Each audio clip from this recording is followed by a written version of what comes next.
খেতে? কিরকম ভালো?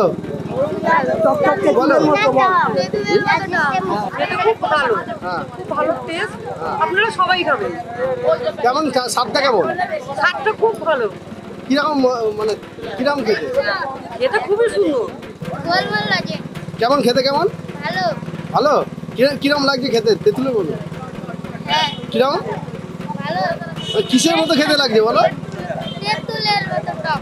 তেঁতুলের মতো টক? মিষ্টি নেই? হ্যাঁ।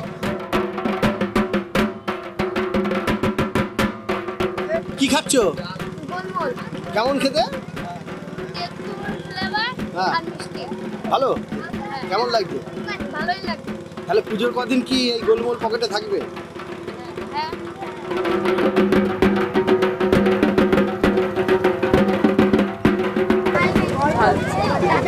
খুব দারুণ। খেয়েছো? হ্যাঁ খেয়েছি, অনেকবার খেয়েছি। কেমন লাগে খেতে? দারুণ খেতে লাগে। হ্যাঁ। ডজনটা অ্যাকচুয়ালি ভালো লাগে আমার টকের জন্য, আর ওটায় খেজুর দেওয়া আছে, দেখেছি আমি প্যাকেটে লেখা আছে খেজুর, এছাড়া কিশমিশ দেওয়া আছে, ঠিক আছে, গুঁড়ো দেওয়া আছে লেখা আছে গায়ে, ওর জন্য একটু সুন্দর টেস্ট, বেটার টেস্ট বাকি ডজনটার থেকে। তো আমি খাই, অনেক পুজোর কদিন কি গোলমাল সঙ্গে থাকবে? পকেটে থাকবে, 4টে পকেটে গোলমাল থাকবে? থাকবে। টেস্টি? ভালো লাগে খেতে? তাহলে পুজোর সময় কি পালস থাকবে পকেটে নাকি বন্ধু বান্ধবকে দেওয়ার জন্য?